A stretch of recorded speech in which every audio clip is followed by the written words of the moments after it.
আরে বেটা, সাহস থাকে তো দেশে আয়। এই হুঙ্কার ছুড়েছিলেন পলাতক সাবেক প্রধানমন্ত্রী শেখ হাসিনা। আরে বেটা, সাহস থাকে তো দেশে আয়।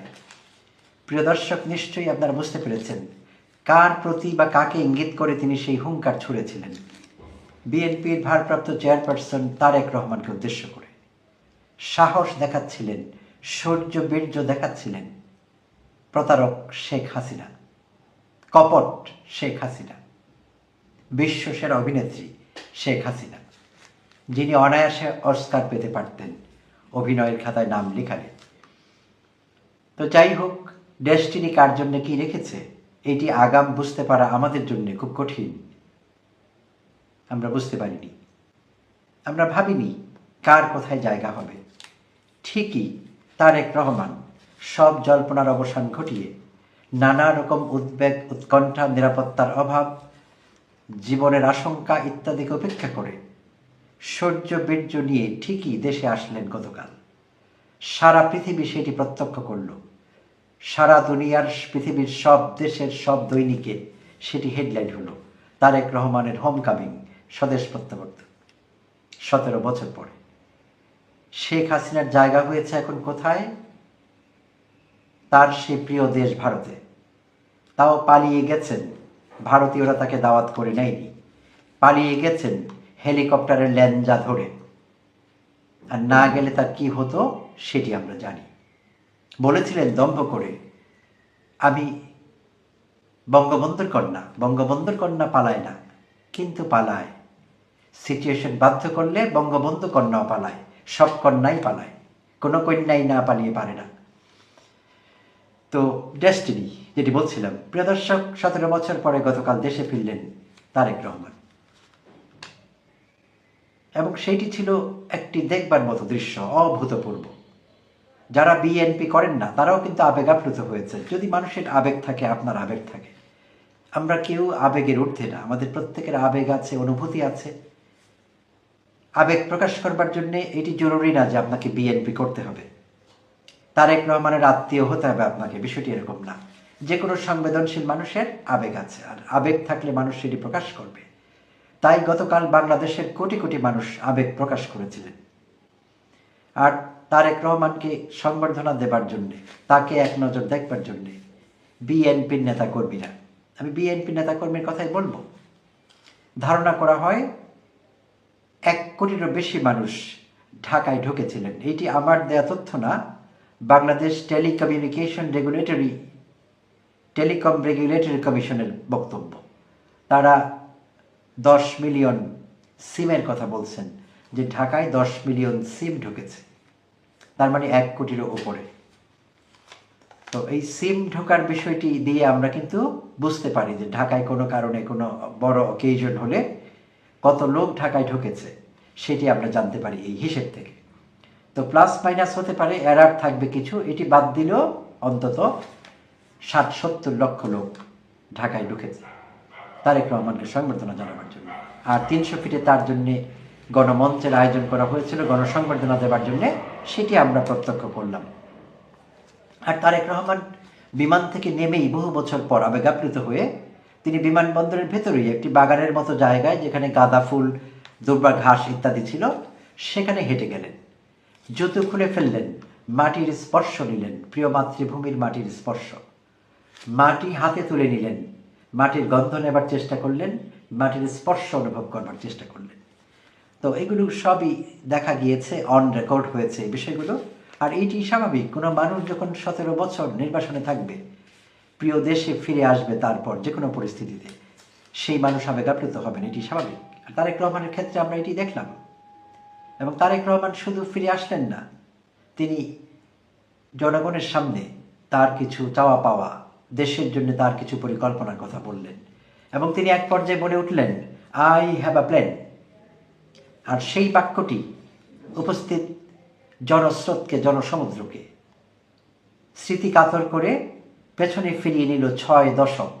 60 বছর আগের একটি লাইন ঠিক এরকমই ছিল, আই হ্যাভ আ ড্রিম। এবং সেই কথা বলেছিলেন মার্কিন যুক্তরাষ্ট্রের কৃষ্ণাঙ্গ মানবাধিকার অ্যাডভোকেট, বিশ্ব সেরা মানবাধিকার নেতা doctor Martin Luther king junior, তিনি সেই কথা বলেছিলেন, সেই লাইনটি বলেছিলেন, আই হ্যাভ আ ড্রিম, প্রায় 2.5 লক্ষ লোকের উপস্থিতিতে মার্কিন যুক্তরাষ্ট্রের ওয়াশিংটন ডিসির এক জনসমাবেশে। I have a dream. আর তার সেই ড্রিমটি ছিল reconciliation, discrimination free society, discrimination free United States of America. তখন মার্কিন যুক্তরাষ্ট্রে সাদাদের দ্বারা কৃষ্ণাঙ্গ মার্কিনীরা নির্যাতিত হচ্ছিলেন, জুলুমের শিকার হয়েছিলেন তারা। এরই বিরুদ্ধে অহিংস আন্দোলনের ডাক দিয়েছিলেন মার্টিন লুথার কিং জুনিয়র। অহিংস আন্দোলন, কোনো হিংস্রতা থাকবে না, ভায়োলেন্ট হবে না সেই মুভমেন্ট। এবং doctor Martin Luther king Mahatma গান্ধীর দ্বারা অনুপ্রাণিত ছিলেন, তিনি গান্ধীর একজন বড় ফ্যান ছিলেন। তো সেই অহিংস আন্দোলনের ধারণা তিনি সেখান থেকেই পেয়েছেন। আর তিনি এমনি তো একজন মানবতাবাদী মানুষ ছিলেন, doctor Martin Luther king junior. তো সেই লাইনে গতকাল তারেক রহমান বললেন, আই হ্যাভ আ প্ল্যান। তো সেই প্ল্যানের কথা তিনি বললেন, দেশের মানুষের কাছে সাহায্য চাইলেন, উপস্থিত নেতাকর্মীর কাছে সাহায্য চাইলেন। কেন? একটি গণতান্ত্রিক মানবিক বাংলাদেশ গড়ে তোলবার জন্যে। তিনি সবাইকে শান্ত থাকার আহ্বান জানালেন, প্রতিহিংসা পরায়ণ না হতে বললেন, ঐক্যবদ্ধ থাকতে বললেন। এই দাবিগুলো তিনি জনগণের কাছে করেছেন, এটি তার জনগণের কাছে চাওয়া। আর তিনি দেশের জন্য কিছু করবেন ক্ষমতায় গেলে, সেই আশ্বাসও তিনি কালকে সেই সমাবেশে দিয়েছিলেন। তো তিনি তার প্রতিশ্রুত বিষয়গুলো কতটা দেখতে পারবেন, কতটা দেখবেন, এগুলো আমরা এখনই বলতে পারবো না, বলতে চাচ্ছি না। এগুলো তার দল বিএনপি ক্ষমতায় যেতে পারলে এটি একটি সম্ভাবনা, কোনো নিশ্চয়তা না। আর তারেক রহমানের এই বিষয়টি আমি বরাবরই প্রশংসা করি। শুরু থেকেই, সেই জুলাই অভ্যুত্থান পরবর্তী সময় থেকে, ডে 1 থেকে তিনি কখনো বলেননি আমরা সরকার গঠন করছি। আমার যদ্দূর মনে পড়ে তিনি বারবারই বলেছেন, যদি আমাদের জনগণ ভোট দিয়ে ক্ষমতায় নেন, তার দলের নেতৃবৃন্দ, অন্যান্য যারা আছেন কেন্দ্রীয় নেতৃবৃন্দ, তারা কিন্তু হুমকি ধমকি অনেক দিয়েছেন আমাদের জনগণকে, রাজনৈতিক প্রতিপক্ষকে, যে তারা ক্ষমতায় চলেই গিয়েছেন। তারা ভুলে গিয়েছেন 91 হাসিনা এবং আওয়ামী লীগের সেই স্বপ্ন ভঙ্গের কথা, মোহভঙ্গের কথা। যারা ধরেই নিয়েছিলেন 91 নির্বাচনে তারা সরকার গঠন করছেন, তারা মন্ত্রণালয় ঠিক করে ফেলেছিলেন কাকে কোন মন্ত্রণালয় দেবেন। তো হয়নি সেটি। ভোটের বিষয়টি এরকমই। তাই যদি তার দল সরকারে আসতে পারে, সরকার গঠন করতে পারে, তখন তিনি কি কি করবেন সেই প্রতিশ্রুতি তিনি দিয়েছেন। আর এমনিতেও তাদের 31 দফা আমরা সারা বছরই শুনেছি, সময় পেলেই স্থানীয় নেতৃবৃন্দ সেই সব কথা বারবার বলেছেন, আমাদের প্রায় মুখস্থই হয়ে গিয়েছে। তো দেখা যাক, ভবিষ্যতে বলে দেবে তিনি দেশের জন্য কতটা কি করতে পারবেন, তার আন্তরিকতা কতটুকু, তিনি যা প্রিচ করেন তিনি তা প্র্যাকটিস করবেন কিনা। এটি বিশ্বব্যাপী একটি কথা আছে, প্র্যাকটিস হোয়াট ইউ প্রিচ, অর্থাৎ তুমি যা প্রচার করছো সেটি অনুশীলন করো, নিজের জীবনে চর্চা করো। তো তিনি কতটুকু কি করবেন আমাদের জন্য কিংবা করতে পারবেন সেটি ভবিষ্যতে বলে দিবে, আমরা এখন আগাম বলতে পারবো না। কিন্তু এখন পর্যন্ত তার মধ্যে যা দেখছি, তিনি যা চাইছেন, তিনি যেভাবে রিয়্যাক্ট করছেন সব কিছুতে পজিটিভ মনে হচ্ছে। তো আমার এই বক্তব্য শুনে কারো রাগ করবার দরকার নেই। আমি দেখতে পেলাম, আমি আগেও 1-2টো ভিডিও দিয়েছি তারেক রহমানকে নিয়ে, অনেকে কমেন্ট করছেন, অশোভন কমেন্ট, হঠাৎ করে আমাকে বিএনপি বানিয়ে দেওয়া হচ্ছে। আমি তারেক রহমান যেভাবে এসেছেন, যা যা ঘটেছে অ্যাজ ইট ইজ বর্ণনা করছি আপনাদের কাছে। সো ইট ডাজন্ট মিন আমি বিএনপিতে জয়েন করেছি। আবার তারেক রহমানের বিরোধিতা করে, অর্থাৎ তার সমালোচনা করেও কিন্তু আমি একাধিক কন্টেন্ট তৈরি করেছি, পাবলিশ করেছি আমার চ্যানেল থেকে। সেখানে আমি তার খুব তীব্র সমালোচনা করেছি বিভিন্ন কারণে। তার দলের নেতৃবৃন্দকে বিভিন্ন সময় আমি অনেক সমালোচনা তাদের করেছি।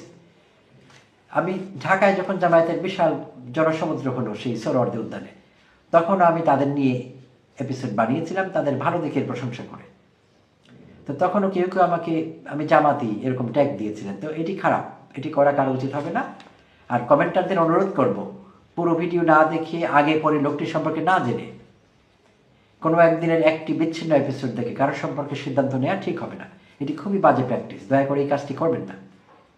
আর যে কোনো দলের পক্ষেও আমাদের বলতে হবে, বিপক্ষেও বলতে হবে। আমি দলকানা ব্যক্তি নই।